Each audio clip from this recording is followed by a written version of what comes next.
Okay. Now that we asked the question, everything can go well.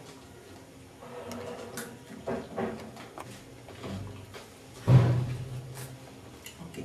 I think we'll put on a few on yellow and you can. Oh, yeah. One small chair so that you can sit here. Is it okay? Oh, that's fine.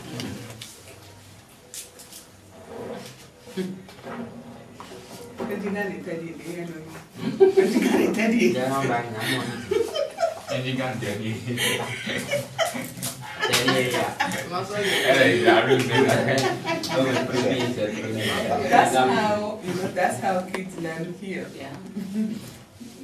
They'll see people practicing and asking questions and they'll grow up.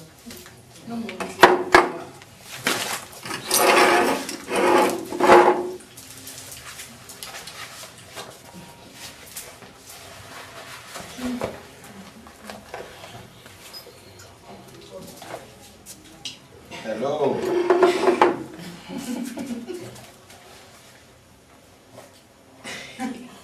Very shy. I'm shy. So am I. It's okay.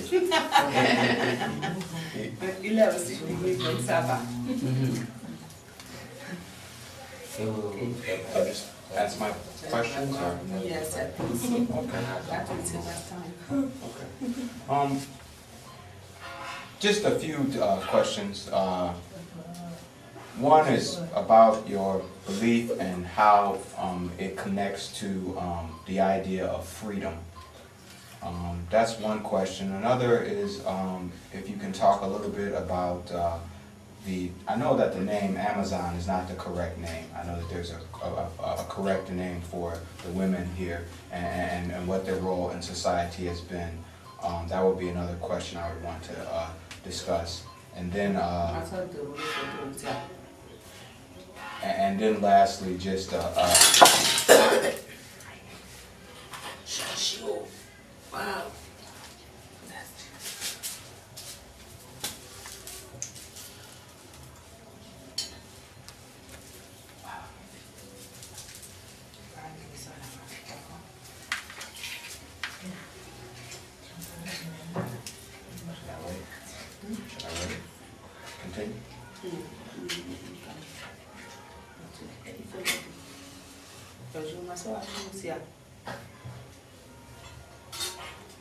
continue.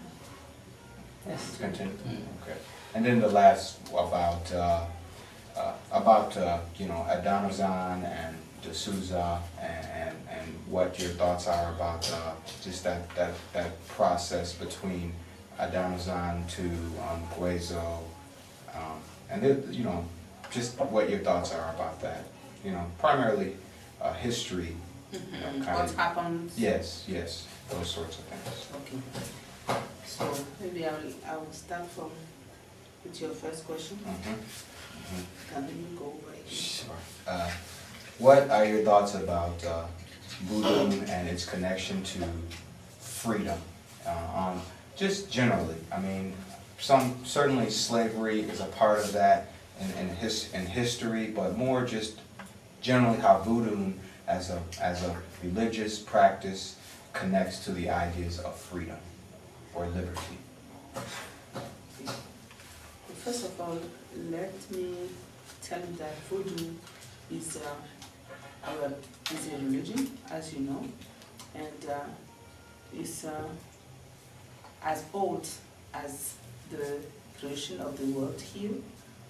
Is a spirit. Voodoo is also the wind, earth, trees, water, all our environment, everything we breathe in, everything is voodoo. Why do I say that everything is voodoo? Because every day, anywhere we are praying to everything. Let's see, the thunder is something very powerful that we cannot control without believing, without searching, without looking for what is that. That's why our ancestors tried to make it a god, and each one of us has its belief. I have my spirit, you have yours. Everybody is born with a spirit. And as a religion, as a belief, I feel that voodoo gives a lot of freedom, according to my knowledge. Because, let's say, we celebrate Christmas yesterday. Our ancestors did not celebrate it, they have never celebrated it. It's a good innovation, but it's not in all temples. All the spirits temples that we celebrate Christmas is in the throne. This is how we write it. Throne. This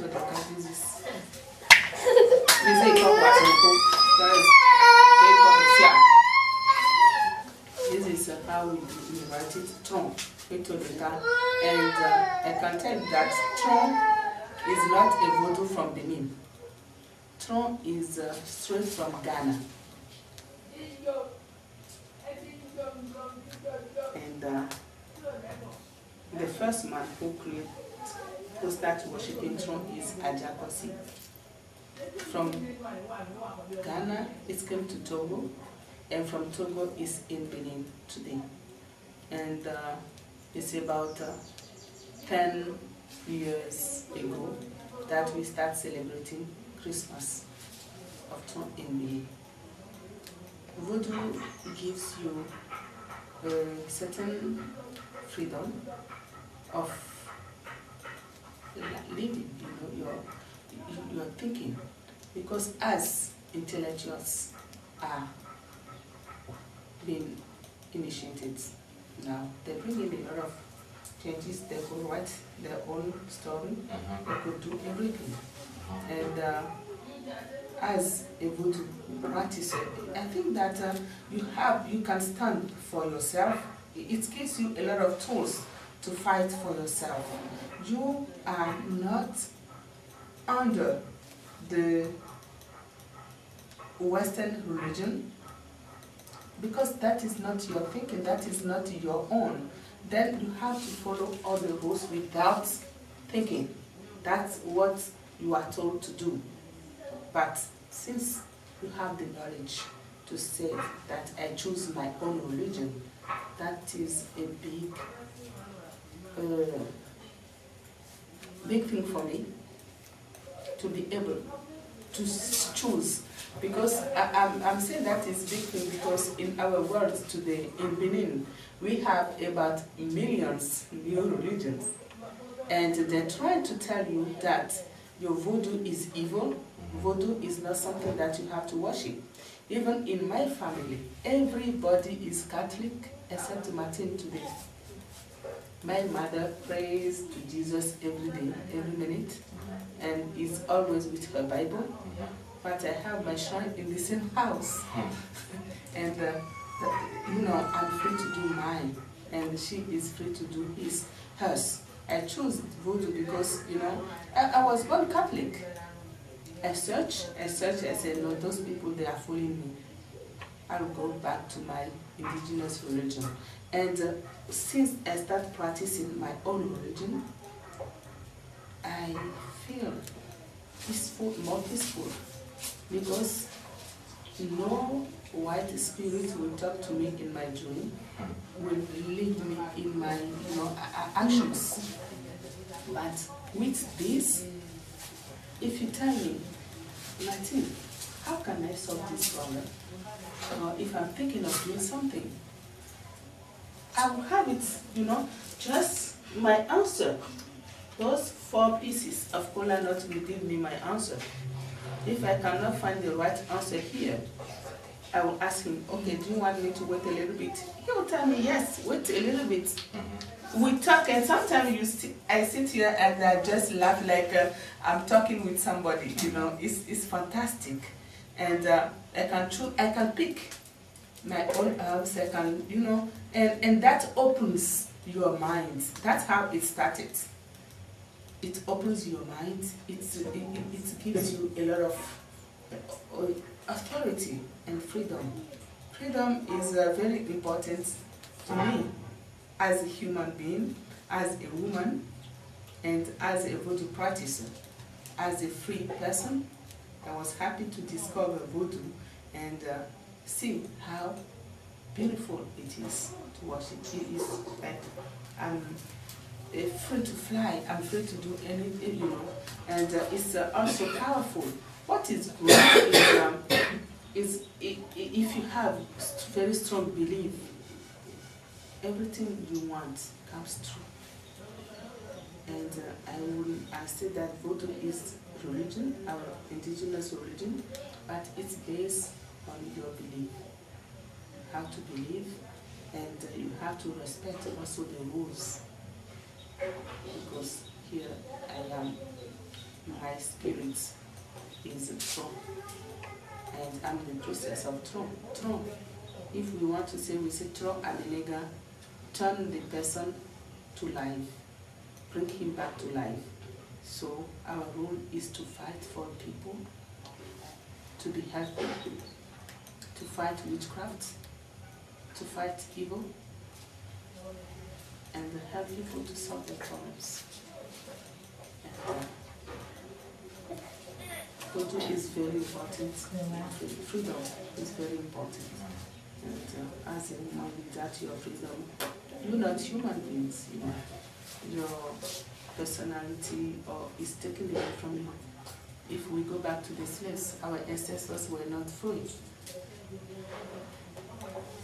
Everything was taken away from them. And today we are happy to see that in Americas, Brazil, and so on, we have our religion, voodoo, in those places. If everything is taken away from you, your religion, you have to hold on it. I think that's what our ancestors did. They were not very free. They were forced to be Catholic, but all night they can practice it and in their own belief and fool the masters by placing Catholic saints in front of the voodoo convent. That's how those saints were associated to the Catholic religion. Our saints here are those statues, and I will not use any Catholic saint to do my work, but those are the tools, the spirits that I used for my work. Very interesting. Do you think that the new practices in places like Haiti and in places like Brazil, that those who held on to those beliefs, how closely connected are they to what happens here in Benin, where these beliefs have come from? I mean, is there a real strong connection? Could it be stronger, or? You mean it could be stronger? You're asking if it could be stronger in Americas? Yes, or maybe not. That's not the best question. Maybe the best question is just how do the beliefs in Benin and the beliefs in Haiti and Brazil, how do they relate to each other? Okay, let me tell you that the background is the same. Because I will start from Wida first. I don't know if I start from the good way, you know. But let's say Wida. Wida today is a cultural melting pot because of the slave trades. We have Shango in Benin and Wida here. Shango in form is Hevioso. Shango is Yoruba name from Nigeria. So Shango came all the way from Nigeria to Wida. We have Yemoja. Shango in Brazil, in Haiti, Cuba. Yemoja in Haiti, Brazil, Cuba, and also in Wida. And all those came from different places. They came to Wida. Why do we have all those things in Wida? All the slaves who were not deported straight away. There are people here to interview. The very important one, big ones. What do you know? What do you do? Which power do you have? And they can say the power. Oh, so we will keep you here. That's how a lot of all those deities are in Wida today. We have many voodoo priests who are deported also, but most of them left their belief here in Wida before they carried on. And those who went, they lost the language. They lost some items they use in voodoo, but they try to find the most important ones. And what is very important to me is the way they keep the names. And in Brazil and Haiti, you can hear some songs. Papa Loco. And Loco is a deity here. It's a tree that we worship. It's the most important deity, Loco. And Loco is also the most important in Haiti. They call it Papa Loco, but we call it Loco. And Leba in Haiti, Papa Leba, we call it Leba here. It's the same. But the language, they lost the language. And I can say that it could be better because it's not as strong as it's in Benin today anymore. And it's not their fault. It's because of the place they are living, they are. Because we can find, some shells, some blood, chicken blood easily. It's not forbidden to do animal sacrifices, but it's a little bit hard in the States. And, so all those things, and let's say how big we have places here to make different shrines. It's not the same over there. They are obliged to reduce stuff. So, and I was lucky to have a friend of mine, voodoo priest. He is white American, but initiated in Haiti. And he was here when I was making my shrine. He was very happy. And with him, I could make this veve. Because veve here has another meaning. Veve is something we use to pray to the spirits. You call them, you appease them with veve. And veve is made with palm oil, with corn flour, and a little bit of salt. You take your veve flour, you put it on your shrine, and you say what you want. But when those people went to Haiti, they kept the name veve. If you tell them what is veve, this is the drawing they'll do for you. With powder, corn flour, but they use white corn flour to draw the veve. If they don't have the corn flour, they will use powder. So it was very interesting to me when I told my friend, okay, as a priest, I am a priestess. Let's combine ideas. What left here and went to Haiti, let's bring some back. That's why, because this is our symbol. We have the moon and the star. And those knives are used by the shrine to fight. And this is to control the earth, the sky, everything. And I told him, okay, let's try to make it a veve. We choose. Because all those stars, they have good vibrations. And that's how the idea came. And over there you have the head of a panther. Because for the biggest sacrifice of this shrine is a cat and dog. Why? Because a cat will turn into a panther after you sacrifice it to fight witchcraft, to fight your enemies. Anybody who is initiated to this shrine is protected against witchcraft, evil, any evil spirits. And the first ceremony to do for him is to sacrifice this small cat, to be always a panther behind him, fighting. That's why we have the head of the panther. And that's another type of velvet we created together. And let me tell you that when my priest came here to visit the temple, he was astonished. He told me, because he is considered as the Pope of the throne, the most powerful one. But he came to my temple, he said, "Oh, Martine, what is that?" It's okay, let's pray first. We did our prayer.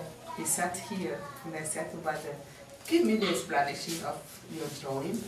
This is the first time I see this." And I did explain. He said, "Oh, I love the idea. They went with Veve, and this is how Veve came back." He took the picture. If you go to his shrine now, he made it in his shrine in Cotonou. So it came back. This idea is very interesting to me, to bring it back somehow. Yeah. Because they have a lot of words they pronounce they use over there, but it doesn't mean exactly the same thing. We do have rather we make with beads or shells. We call it asobu. And it's for music, but in Haiti, it's a great in voodoo. The one who has asogo is a priest of voodoo. If you're not priest of voodoo, they will not give you the asogo. And before you have the asogo, you are ason. Or ason is also a second name of asogo. Those are titles of voodoo priest over there, but it's on just the instrument of music here.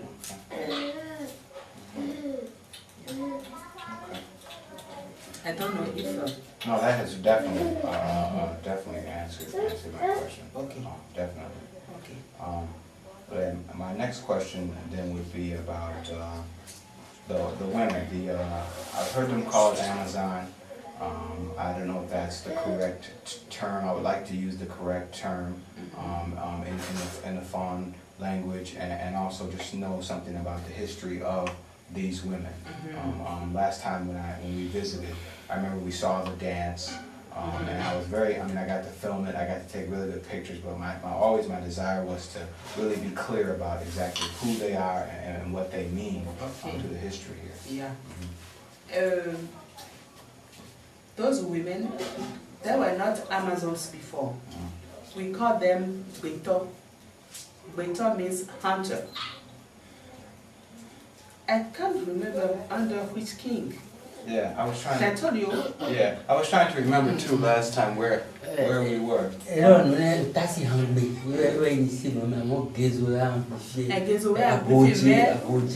Mais avant ça, il y a un roi. I'll remember his name while we were talking. And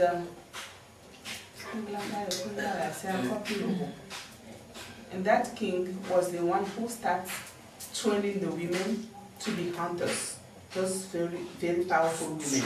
They would chase the elephants. That's why they call them Beto hunter. And they would develop a lot of techniques to kill. They didn't have guns, but with the tools, they would try to kill. They would kill the elephants. A lot of women. So that would be, hiding in the bush. I don't know, and getting together. If they see the elephant, you know, they will be from far away, but a lot of them, then they will be coming together until they come close to the elephant all together to kill it. Then those women, as they are very strong, they start fighting a little bit like soldiers.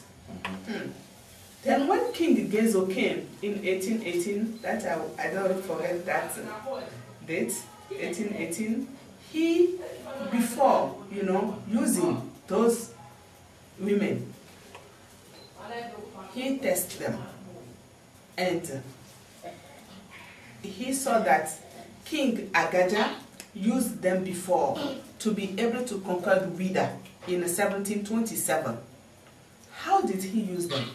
You know, le dernier roi de Wida, c'est le roi Hufon. You know, King Hufon was the one who would take all the slaves from Abome. When they sent them from Abome, he would receive them here, sell them to the Europeans, and he would get the gunpowders, the cloth, all the cheap items, but will not send everything back, all the stuff back to Abome. Right. Then King Agaja started to think, okay, let me conquer Wida so that I can control this trade myself.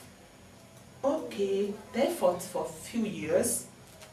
Now, one day the king of Abome, King Agaja, sent a message to the king of Wida, King Hufon. Now let's make peace. We are not fighting. And as a friendship, I will give you my daughter to be your wife. And that daughter's name is Nageze. Nageze means I will have peace, I think.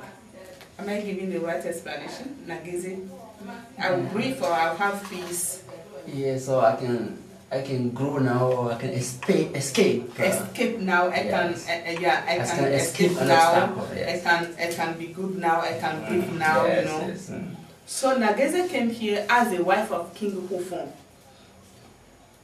She was a very nice wife, but her mission was to spy on the king, because that king had a lot of magic, black power, to be able, you know, to fight his enemies, the army. Then she will change all the power. People will come and visit her from Abome. Then if it is this statue to help the king to fight now, they'll see it and count the same thing. Do all the stuff, put it here and take the original one. So they could replace all the power of King Hufon. And even his gunpowders, they put a lot of water, you know, in everything so that it could not work. Then when she was ready, she told the father that everything is good now. The king of Wida was powerless. And a lot of women were sent from Abome. Hundreds of them, to be very beautiful, very big ones. And what happened? They were the mistresses or the girlfriends. They became wives, girlfriends of all the men. The powerful men who were supposed to protect the king. And when the army came, their role was to kill all the men they were living with, you know. That's how they discover the power of those women first. Then they continue their role in Abome as soldiers guarding the palace of the king. And then when King Gezo came, he said, oh, let me develop this army. And that's how, I think under King Gezo, there were about 26,000 of them. And he had confidence in those women, and they were all his bodyguards. And let me tell you that those women were used for the slave trade. They were also used to fight enemies. And if I remember one song an old woman told me, when those women will be fighting, will be going to where Abeokuta for slaves, they'll be singing, Pakamukan, Pakamukan, de duo, let's go, let's move. And they were very, very strong. And I can't remember all the songs. They will say, okay, let's go. We will kill those who will resist to us, and we will bring all the alive ones we can. And in some poetries, you will hear that those women, they will fight the enemy without, even a pipe, smoking a pipe. They will sit on a fire without moving. Paul, moi naga. Moi, naga, je fais seulement de tuer un blanc, de l'ouvrir la gorge, non pas avec mon couteau là, non pas avec mes ongles, mais avec la dent. Okay. Me, naga means tall woman. Me, naga, I promise that I will kill a white man without using my fingers, without using my knife, but using my tooth. So they could kill, they could fight. So that's this brief story I can remember. In the museum, you see a woman carrying a head of enemy. Yes. So that's what they call. Yeah, they were very strong. And it was because of the visitors, Portuguese or I don't know, visitors who came, who compared them to the Amazons, somewhat to the woman. That is a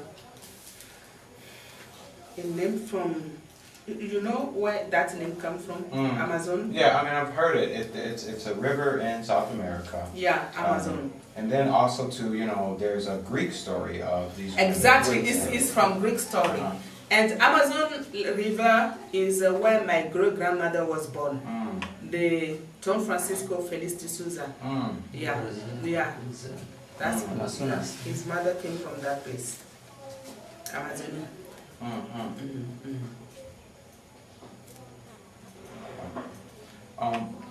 One more question just about that. Do you think that there are important things that the West can learn about the role of women within society, given how powerful these women were, their role participating in the administrative functions of the state?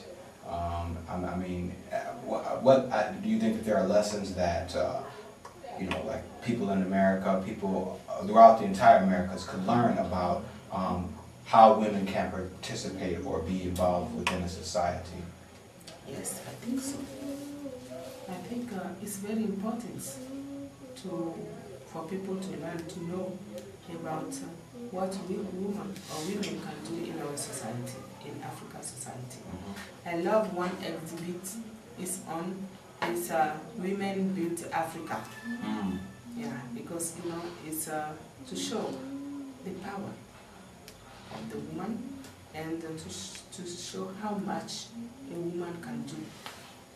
Even last Saturday, I was in a village and I saw a tree. They cut the tree, but it's standing up. It's like a woman carrying a baby with different hands that we call la femme aux mille bras, the woman with 1,000 hands, So I took a picture and I want to frame it and put it somewhere, because anywhere that I am, I always think of how women are pressed down in our society, because they think we have no power and we are useless.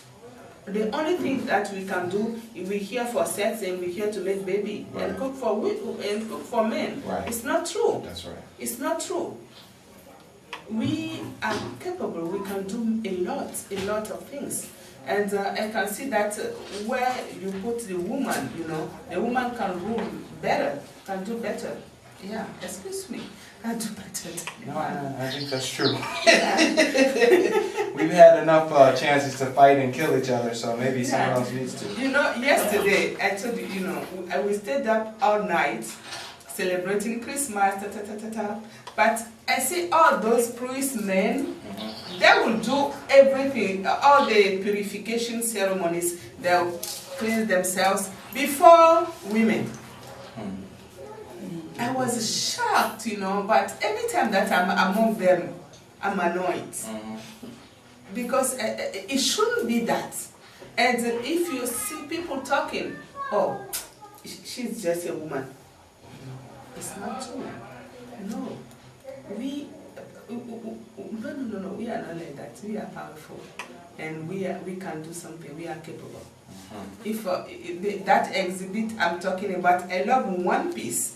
The piece that I love is that make little people, like small statues, and you will see the woman who woke up since 4 in the morning, sweeping, cleaning the house, bathing the baby, going to the market, selling, taking care of the baby. In the house, the father is not there. The only time we see the father in the life of his family is 10 o'clock at night, sitting down, smoking his pipe, waiting for his food. We do a lot. We do a lot in the society.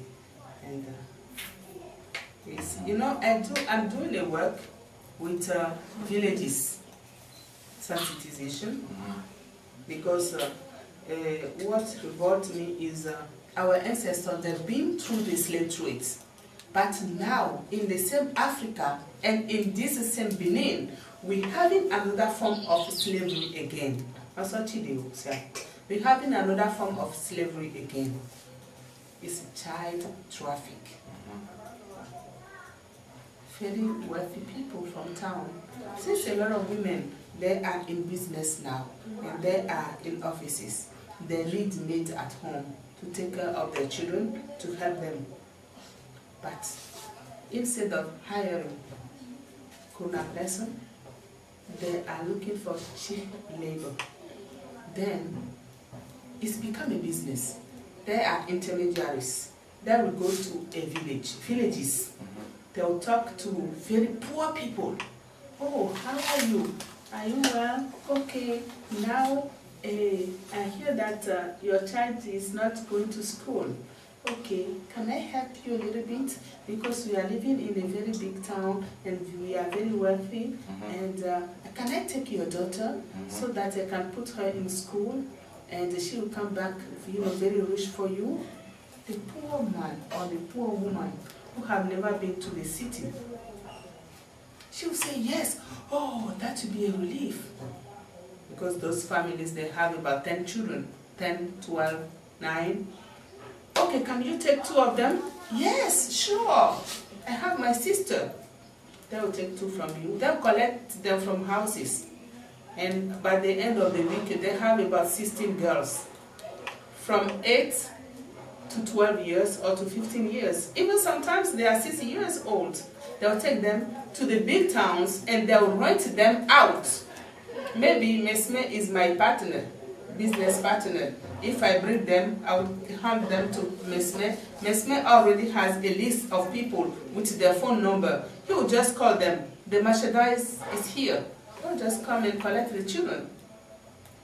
And Mesme and I will be sharing the money. Every month we go and collect about 100, children's money. 10,000 CFA times 100. You see how much it is every month? Then we will buy very cheap cloth. We will go to the villages. Anyone who gives us 1 daughter, we have 5,000, like $5 plus a piece of cloth for $5. So total $10. I'll get it tight and rent it out. Now we make a film and we go to those places. You woman, don't wait for your husband. Try to undertake a little business, not big, but as small as you can, and try to do the birth control. That's the work we do now. Because if you have a lot and you cannot take care of them, you send them out. Helping the woman to understand also what is happening to the girls in town, so that the children will not go on slavery again. And with the fight we're doing, many children are making back home to their hometown. Some of them will grow up and they don't know where they are from. And those people, those ones are put in a center, taken care of. And so, women, they are hopeless now in those places. The man is not giving us money. We are just making baby. What can we do? No, you can do more than that. Stand for yourself. You have your rights. And that's the work we do now, because it's very important to show the woman, actually we have the power inside of us. Let me give you my own example. Many, many years ago, I was with a husband, been beaten all the time, miserable, and I was going down, I was dying, let's say. And even if I wear something nice, I'm ashamed of myself, because I'm not myself anymore. One day I said, hey, Martine, what are you doing? What are you doing to yourself? Stand for yourself. You're worth more than that. Go out and look for something to do. Fair. And start. And I become stronger. And today, every day, I become stronger. And I give my example to those women. And now I'm trying, my next project is to make a movie about myself. And show it to them, to all the people. If I can go to every village in Benin and show it to all the women, and show them what I do with my hands. With this, you can also, if I do it, you can do it. Then I think it will move things a little bit. Yeah. I know woman is the power, we have power. That's very, very, very interesting. And it's good for the children also, Yes, to know. Yeah. So this one last question. Yeah, the Gezo and yes, okay. and Danozan and Tell me DeSousa. again. Answer your question. Well, I've talked to some people. When I visited Abomey, I learned some things as well about the transfer of power between Adanozan and Gwezo and the role that DeSousa played in that. And a lot of different perspectives. Some that say that Gwezo and DeSousa worked together to just remove this guy from power. Others that said that Adanozan was actually a revolutionary who really wanted to end the slave trade. So I just wanted to know what your thoughts are about the story. Yeah, let me tell you that DeSousa came here and he was in the Portuguese fort. Battery. Ça dérange, ce qu'il dit. Ok, donc, so... On a 5 minutes de batterie encore. Okay. Après ça...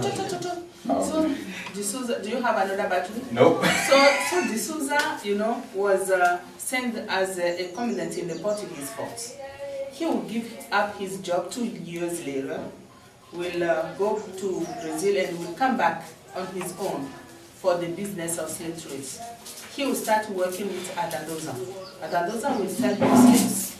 But one day, Adanozan decided to stop with the slave trade because he has a lot of revolutionary ideas, as you said.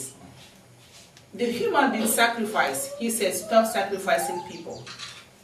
If you still want to do it, sacrifice your own sons, your own daughter, your own mother, or yourself, and then you can see how it is. Nobody likes it.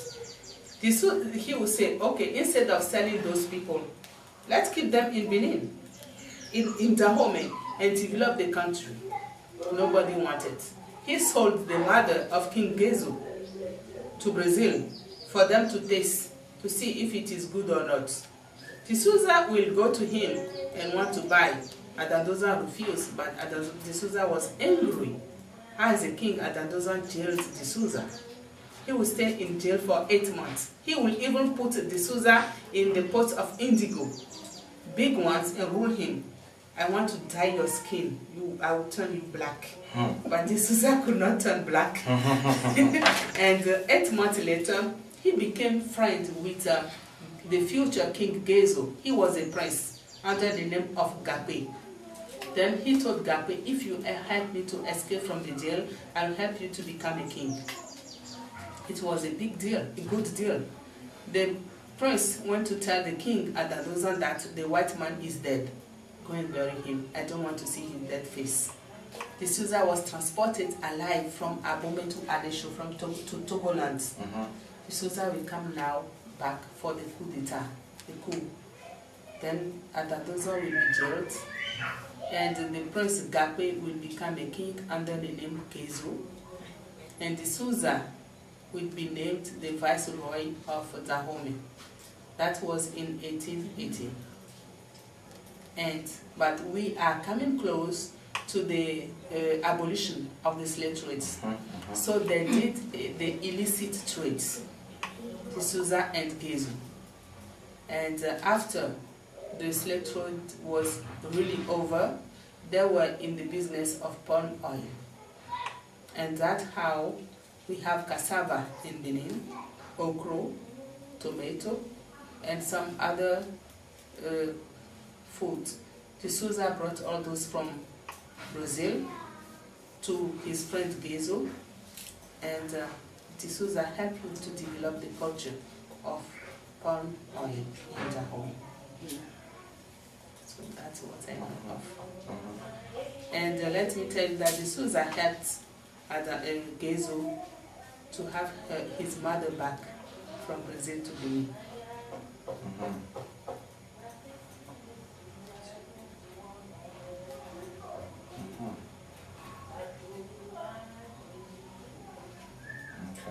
It's not there yet. No.